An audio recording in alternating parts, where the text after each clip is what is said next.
नमस्कार दोस्तों। साल था 1965। भारत अपने पहले प्रधानमंत्री जवाहरलाल नेहरू को खो चुका था और 1962 का चीन युद्ध हारकर राजनीतिक और आर्थिक तौर पर कमजोर था। देश की बागडोर नए प्रधानमंत्री श्री लाल बहादुर शास्त्री जी के हाथ थी। पाकिस्तान, जिसके लीडर उसके military chief field marshal Ayub Khan थे, उन्होंने इसे एक अच्छा मौका समझा कश्मीर को ताकत से लेने का।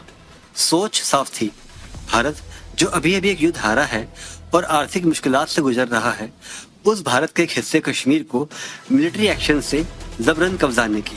यहाँ ध्यान रखने की बात यह है दोस्तों कि पाकिस्तान की जो लीडरशिप इस फैसले की अगुवाई कर रही थी वह खुद मिलिट्री थी और ऐसे ऑपरेशंस की बहुत ही अच्छी समझ रखती थी।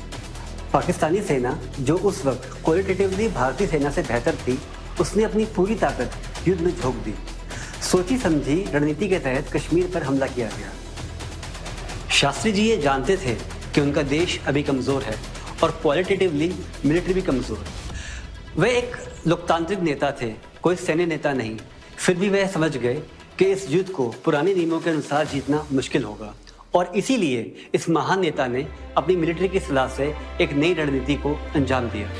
दरअसल 1947 से भारत पाक युद्ध पाकिस्तान शुरू करता आया था और भारत मुकम्मल जवाब देता था, मगर कभी भी युद्ध उस दायरे से बाहर नहीं निकला था जिस जगह से पाकिस्तान युद्ध की शुरुआत करता था। इस बार भी हजारों पाकिस्तानी सिपाही स्थानीय कश्मीरियों की वेशभूषा में कश्मीर में दाखिल हुए और जल्द ही एक बड़ा सैन्य ऑपरेशन, जिसका नाम ऑपरेशन ग्रैंड स्लैम रखा गया था, उसके अंतर्गत एक बहुत बड़ा हमला अखनूर को जीतने के लिए शुरू किया। इस हमले से भारतीय फौजें हैरान रह गईं और जल्द ही भारतीय वायुसेना से मदद मांगी गई, मगर अगले ही दिन पाकिस्तानी वायुसेना भी इस रणनीति को निरस्त करने के लिए युद्ध में कूद पड़ी। ऐसी दुर्गम स्थिति में शास्त्री जी ने सोचा कि अगर हम पाकिस्तान को केवल वही नहीं जहां से वह युद्ध की शुरुआत कर रहा है, बल्कि पूरे भारत पाक सीमा रेखा पे चुनौती दें, तो पाकिस्तान के सैन्य संसाधन खिंच भी जाएंगे और बढ़ भी जाएंगे। ऐसे करके हम पाकिस्तान की बेहतर सेना को नंबर से हरा पाएंगे। दोस्तों, इस रणनीति के तहत भारतीय फौजों ने पंजाब और राजस्थान की सरहदों पर जंग छेड़ दी, जिसके नतीजतन पाकिस्तानी सेना को अपनी सेना और ट्रैंक ब्रिगेड सियालकोट, लाहौर और राजस्थान सीमा की रक्षा करने के लिए बांटने पड़े। युद्ध क्षेत्र का विस्तार होने के बाद पाकिस्तानी सेना ने बेहतर युद्ध मशीन होने के लाभ को खो दिया, क्योंकि अब उनके सामने एक ऐसी सेना खड़ी थी जो तकनीक में भले ही उनसे कम थी, मगर तादाद में बहुत ही ज्यादा। दोस्तों, इस रणनीति से लड़कर भारत ने न केवल युद्ध को तटस्थ किया, बल्कि लाल बहादुर शास्त्री जी ने दिखाया कि भले ही वह साधारण से दिखने वाले एक सिविल नेता हो, मगर युद्ध रणनीति में भी वह अपने उन पाकिस्तानी काउंटर पार्ट्स पर भारी पड़े जिनका काम ही जंगी लड़ना था। जी हाँ दोस्तों, आज इस वीडियो में हम ये समझेंगे कि आखिर क्यों भारत में कुछ ऐसे नेता जन्मे जिन्होंने न केवल अपने देश की सेवा की, बल्कि उससे भी आगे पूरी मानवता की सेवा की। ये लोग न केवल भारतवर्ष में जाने जाते हैं, बल्कि इन लोगों के त्याग, विनम्रता, दूरदर्शिता और साहस की पूरी दुनिया कायल है। वहीं दूसरी ओर अगर पाकिस्तानी नेताओं की बात की जाए तो आप देखेंगे कि अगर समय के तराजू पे उनके व्यक्तित्व को, उनकी नीतिगत पहल को तोला जाए तो इन सब में वह बहुत मामूली होने का आभास देते हैं। दोस्तों, मैं हूं शोभित भारती और यहीं से हमारे वीडियो के विषय का आगाज होता है कि आखिर ऐसा क्यों है कि एक ही मिट्टी से जन्मे दो मुल्कों के नेता जो अपना डीएनए भी शेयर करते हैं, उनमें इतना फासला कैसे आया कि जहां भारत के नेता अपने मुल्क को नई ऊंचाइयों पर ले गए, वहीं दूसरी ओर के नेताओं ने एक नए जन्मे मुल्क को गरीबी, बदहाली, असमानता, शासनहीनता और धार्मिक अतिवाद की ओर ढकेल दिया। बात शुरू होती है 1947 से, जब ये दोनों मुल्क दुनिया के नक्शे में आए। भारत के स्वतंत्रता संग्राम में मुख्य पार्टी इंडियन नेशनल कांग्रेस बन के उभरी।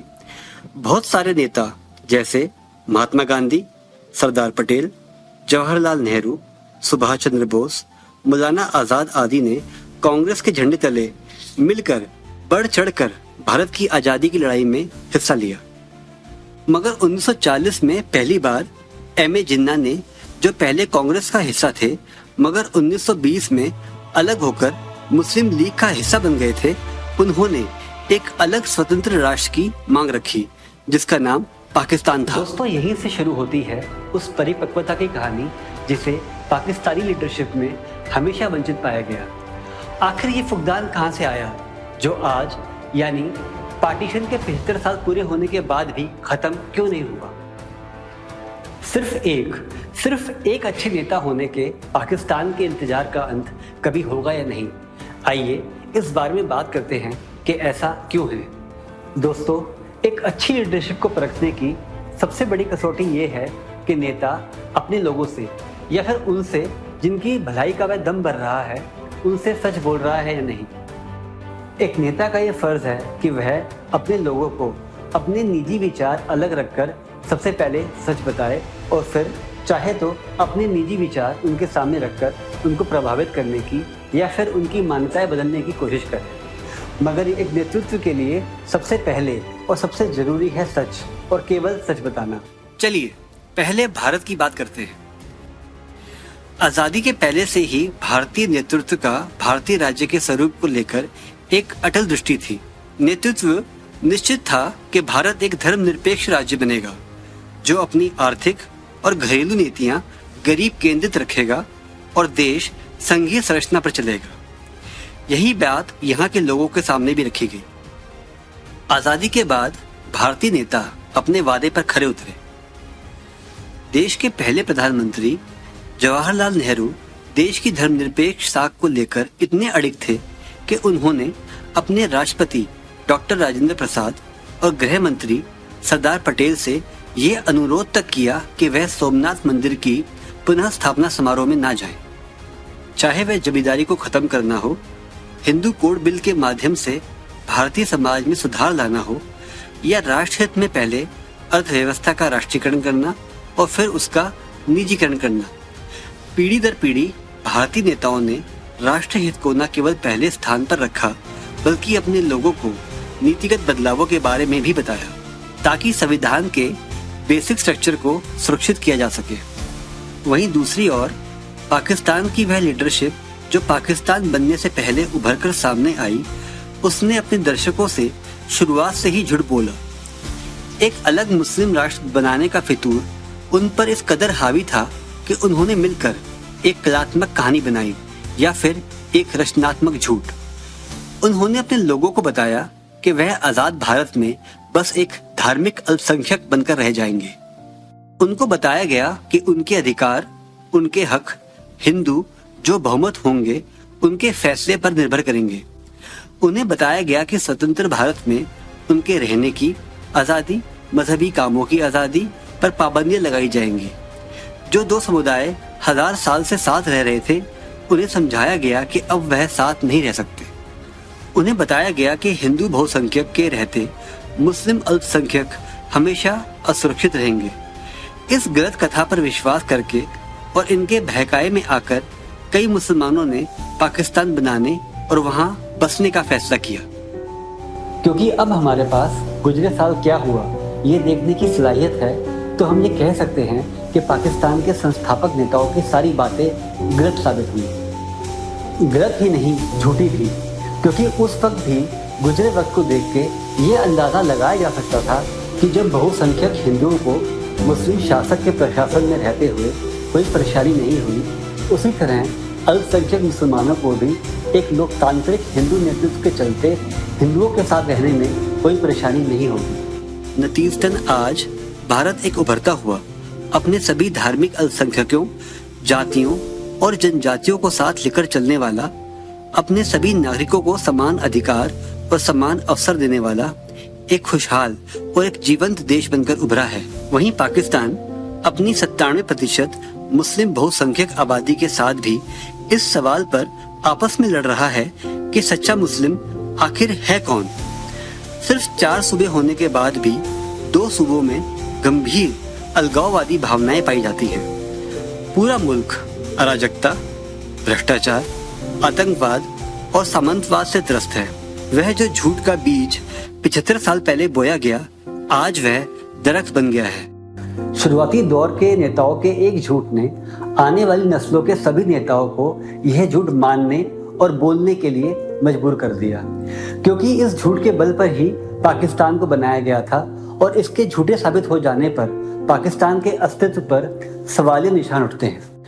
पीढ़ी दर पीढ़ी पाकिस्तानी नेतृत्व ने इस झूठ को बोला भी और भुनाया भी। पाकिस्तान के नागरिकों की मानसिकता पर भारत के डर को इस तरह से हावी कर दिया गया कि उन्होंने अपनी स्वतंत्रता, मुल्क के संसाधन और तो और अपनी पहचान भी इन नेताओं के हाथ में रख दी जो उनसे लगातार सच छुपा रहे हैं। दोस्तों, ऐसा कहा जाता है कि मानव भगवान की बनाई हुई सबसे महान, सबसे बड़ी रचना है। शायद इसीलिए इंसानों को वही विचार प्रेरित करते हैं जो महान हों। ऐसे विचार जिनको परिपूर्ण, मुकम्मल करने के लिए एक इंसान को अपनी जात, बिरादरी, समाज, पूर्व धारणाएं, अपने फायदे या नुकसान या फिर यह कह लीजिए अपने आप से ऊपर उठना पड़ता है, तब जाकर कहीं विचार पूर्ण होते हैं। यह महान विचार हम इंसानों को प्रेरित करते हैं कि दुर्गम से दुर्गम पथ चुनकर हम उन पर चल पड़े, मगर समाज में जो बदलाव हम देखना चाहते हैं उनको लेकर आएं। मगर ये महान उद्देश्य, ये महान विचार पूर्ण कैसे होते हैं? उनको कौन पूरा करता है? दोस्तों, महान लोग ही महान विचारों की परिकल्पना करने और उन्हें पूर्ण करने की सलाहियत रखते हैं। कहने का अर्थ ये है कि महान उद्देश्य ही महान नेतृत्व को जन्म देता है। तो दोस्तों, बात करते हैं उद्देश्य की, बात करते हैं उन विचारों की जिनका नाम है भारत और Pakistan. Bharat, idea of India. आखिरकार ये आइडिया क्या है? दोस्तों, इस आइडिया के एक अंश को समझने के लिए भी आपको अपनी सोच ऊपर उठानी होगी।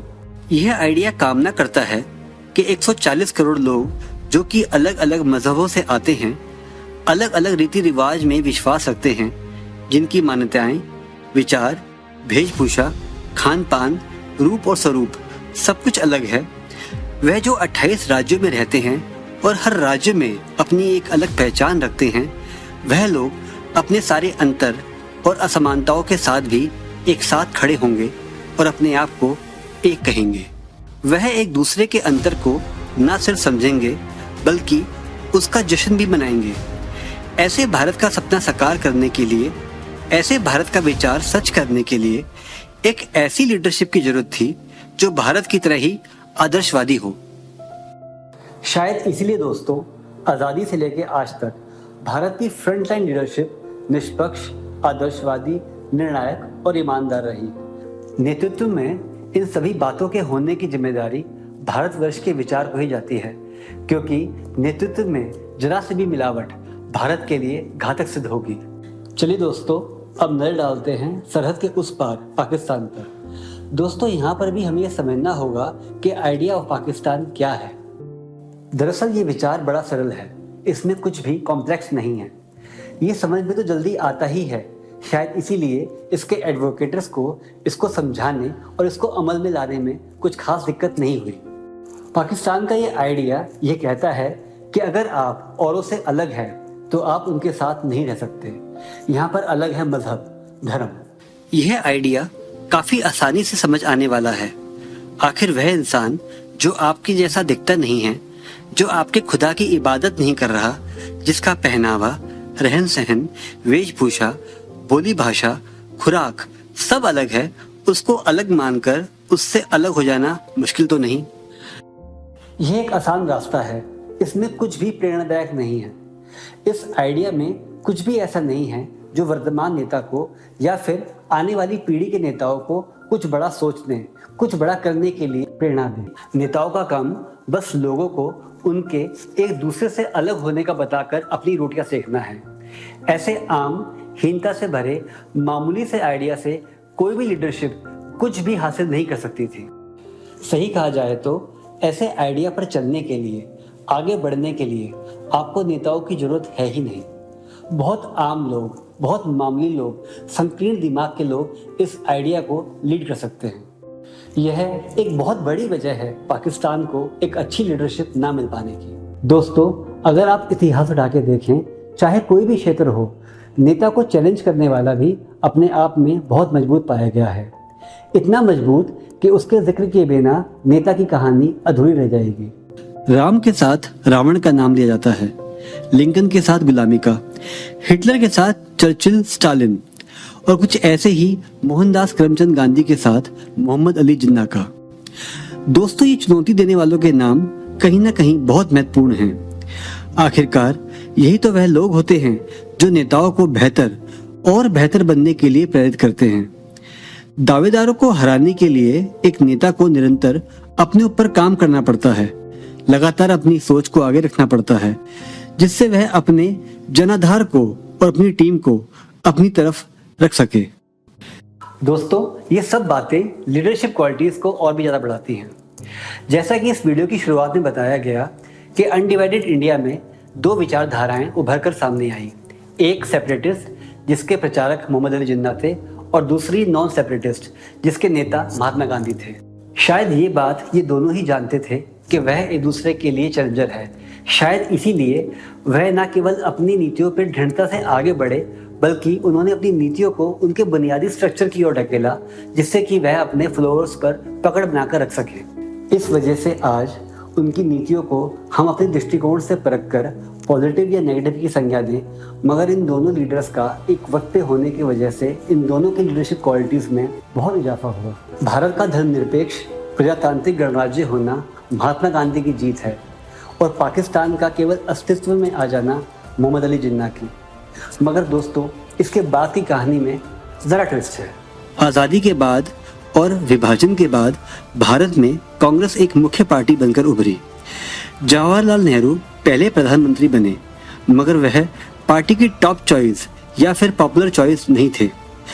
पार्टी के लोकप्रिय पसंद सरदार वल्लभ भाई पटेल थे, जिन्होंने राष्ट्रहित में प्रधानमंत्री कुर्सी को ठुकरा दिया और भारत के पहले उप प्रधानमंत्री और गृह मंत्री बने।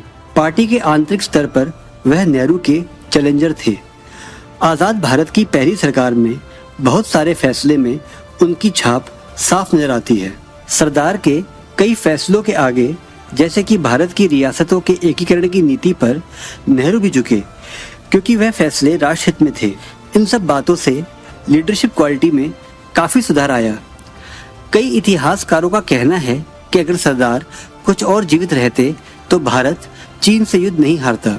शायद चीन से मिली हार इस बात का पुख्ता सबूत है कि सरदार के निधन के बाद पार्टी के अंदर या बाहर कोई ऐसा नेता नहीं था जो नेहरू के फैसले को परखता और अपनी सही राय उनके सामने रखता। मगर पाकिस्तान में तो कहानी कुछ और ही गढ़ी जा रही थी। विभाजन के बाद न केवल जिन्ना को महान नेता कायदे आजम बुलाया गया, बल्कि उन्होंने खुद को पाकिस्तान का गवर्नर जनरल बिना किसी चुनाव के नियुक्त कर लिया। उनकी पार्टी मुस्लिम लीग में एक इंसान ऐसा नहीं था जो उनकी कही हुई बात को खुदा का फरमान समझ के मानता ना हो। खराब स्वास्थ्य के चलते भी सरकार के एक एक नीतिगत दस्तावेज पर उनके हस्ताक्षर जरूरी थे। उनकी बनाई हुई पार्टी के अंदर या बाहर कोई एक इंसान भी ऐसा नहीं था जो उनके लिए हुए फैसले, जैसा कि सामंती राज्य को बनाए रखना, बलूचिस्तान और केपीके को लेकर अपनी पहली कमिटमेंट से पीछे हटकर उन्हें पाकिस्तान के शासन में लाना, पूरे पाकिस्तान में एक भाषा को अनिवार्य करना, कश्मीर में कबालियों के द्वारा हस्तक्षेप कराना, इन सभी नीतिगत फैसलों में उन्हें किसी और इंसान से सलाह की तो क्या, एक आम राय बनाने की भी जरूरत महसूस नहीं हुई। उनकी लीडरशिप सिर्फ उनकी सोच की गुलाम बनकर रह गई। दोनों ही देशों में ये पैटर्न आज तक देखने को मिलता है। भारत की लीडरशिप को अंदर और बाहर से चुनौतियों का सामना करना पड़ा। इंदिरा गांधी जैसी कद्दावर नेता को भी बाहर से कभी लोहिया तो कभी जेपी की चुनौती झेलनी पड़ी। वहीं पार्टी के अंदर से मोरारजी देसाई जैसे कई वरिष्ठ नेताओं से भी निपटना पड़ा। इन सब चुनौतियों से उनकी लीडरशिप स्किल्स में और भी सुधार आए। अब चलते हैं पाकिस्तान की ओर। पार्टीशन के लगभग एक साल में जिन्ना की मौत हो गई। उनके चले जाने के बाद लीडरशिप में आए इतने बड़े आघात को कोई भी भर ना सका। उनके नेताओं ने जिन्ना की बातें मानने के अलावा कुछ और किया ही नहीं था। जिन्ना के जाने के बाद एक अनैतिक सत्ता संघर्ष शुरू हुआ और बहुत से नेताओं का कत्ल भी हुआ। इस अराजकता के चलते प्रजातंत्र की टूटी फूटी गाड़ी जो किसी तरह धक्के से धीमे धीमे आगे बढ़ रही थी, उस पर मिलिट्री ने अपना जूता रख दिया। दोस्तों, बंटवारे के महज 11 साल बाद जनरल अयूब खान ने पाकिस्तान के पहले सैन्य तख्ता पलट को अंजाम दिया और खुद को सदर घोषित कर दिया। जैसे ही किसी देश का नेतृत्व मिलिट्री संभालती है, वह सबसे पहले बचे खुचे नेताओं पर वार करना शुरू करती है।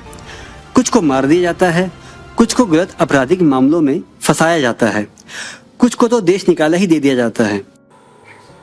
एक राष्ट्र के नेतृत्व पर सैन्य शासन से ज्यादा कोई और आघात नहीं कर सकता, क्योंकि मिलिट्री में लीडरशिप ऑर्डर्स के जोर पर यानी डंडे के जोर पर चलती है। फौज के डिसीजन लेने में तोल मोल, वाद विवाद और वोटिंग जैसी चीजों का कोई मतलब नहीं होता। सिर्फ हुक्म की फरमानी और नाफरमानी होती है। शासन पर फौज का कब्जा रहते हुए पॉलिटिकल पार्टीज को चुनौती देने वाले के तौर पे नहीं, बल्कि कठपुतलियों की तरह रखा जाता है। पॉलिटिकल पार्टीज को भी जनता की भलाई से ज्यादा फौज के एजेंडे को आगे बढ़ाने पर ज्यादा अहमियत देनी होती है। इस सारे सर्कस के बीच अगर कोई चैलेंजर गलती से उभर कर सामने आ भी जाए तो उसकी हत्या, कारावास या देश निकाला देकर फौज बड़े आराम से पावर को अपने पास रखती है। पाकिस्तान के 75 साल के इतिहास में 65 वर्ष फौज कभी प्रत्यक्ष तो कभी अप्रत्यक्ष रूप में सत्ता पर काबिज रही। पाकिस्तान के एक अच्छी लीडरशिप से वंचित रह जाने के पीछे ये एक बहुत बड़ा कारण रहा। दोस्तों, जैसा कि क्रिकेट में कहा जाता है, a captain is only as good as his team, यानी कि एक कप्तान उतना ही अच्छा होता है जितनी की उसकी टीम। ये बात हर तरह की लीडरशिप पे भी लागू होती है। पॉलिटिकल लीडरशिप में भी ये देखा गया है कि वही नेता कुछ बड़ा, कुछ अच्छा कर पाए हैं जिनके पास एक अच्छी टीम रही है।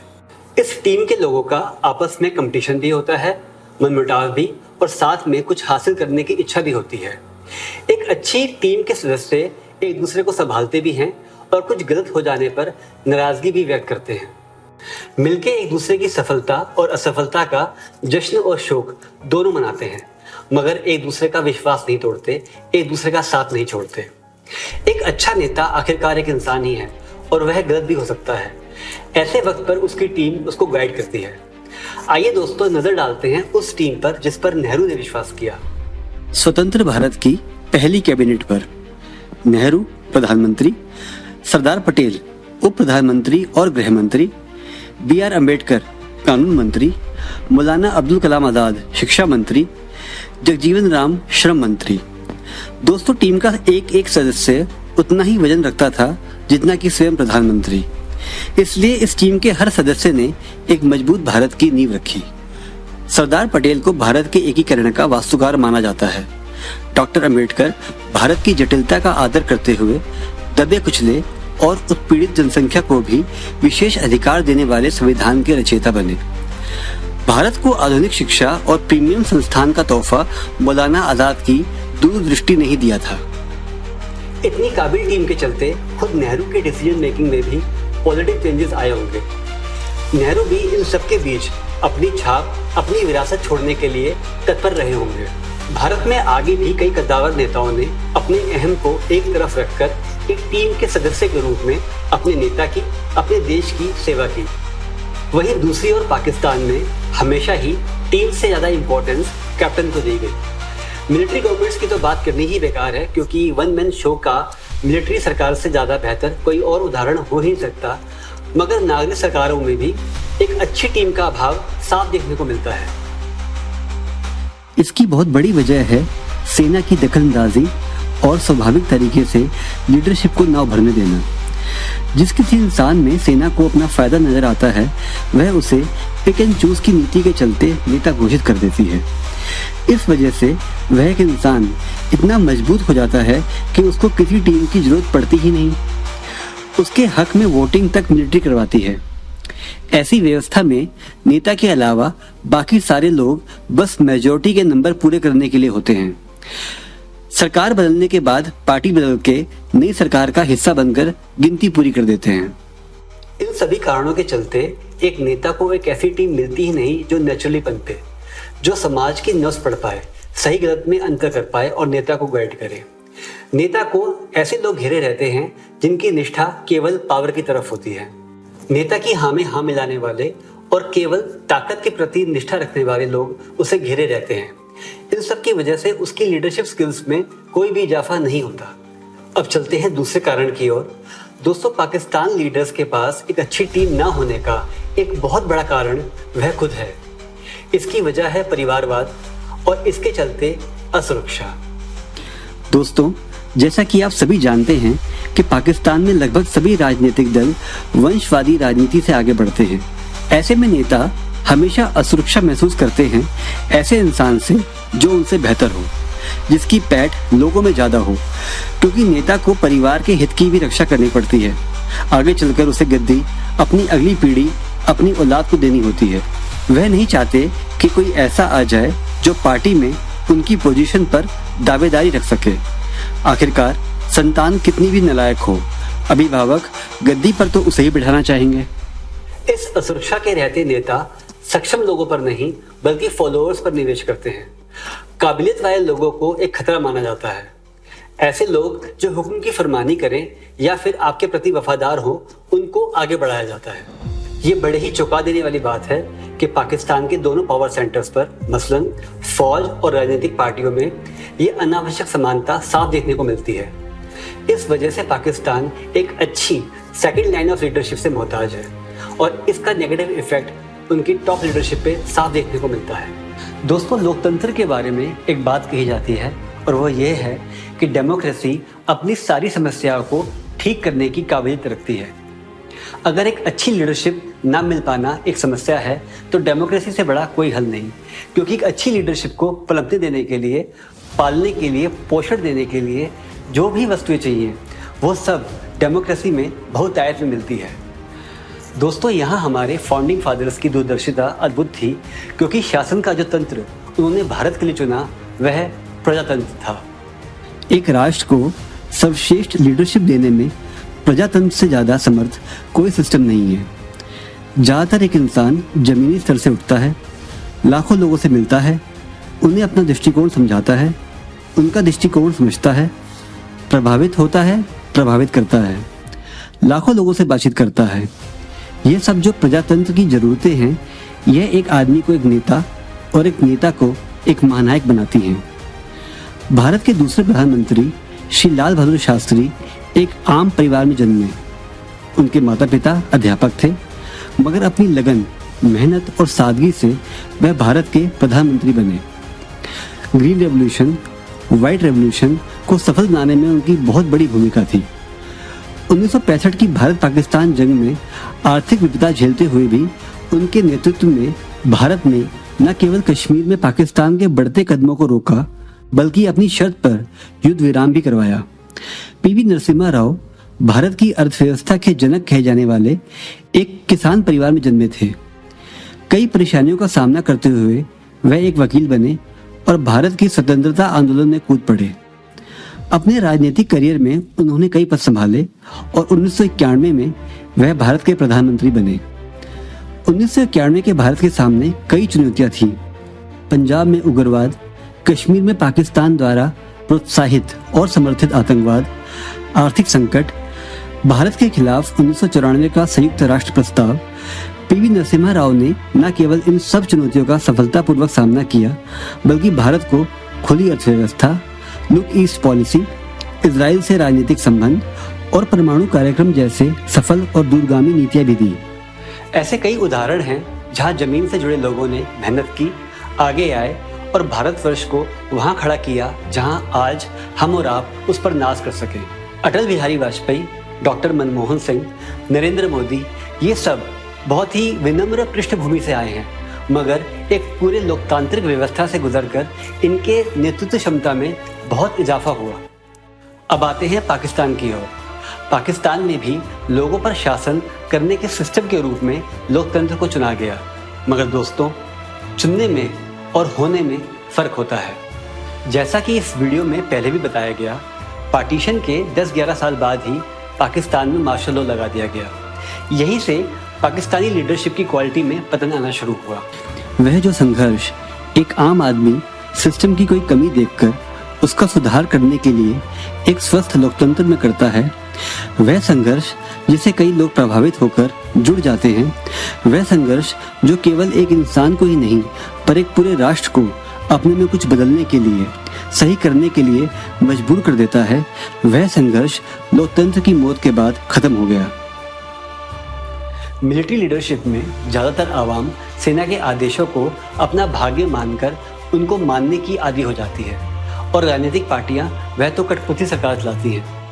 उनके लिए एक अच्छी लीडरशिप देने से ज़्यादा जरूरी अपने हितों की रक्षा करना और सेना के ऑर्डर्स को मानना होता है।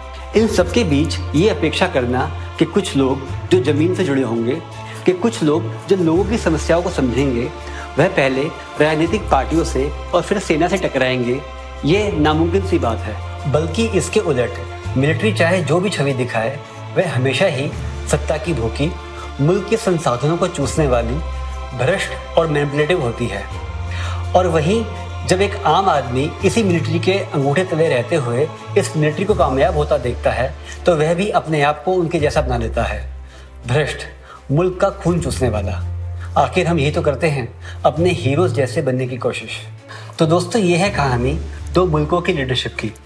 बातें अगर पसंद आई हो तो लाइक और सब्सक्राइब जरूर करें। मैं शोभित भारती, कहानी वाला की अगली कहानी तक के लिए अलविदा।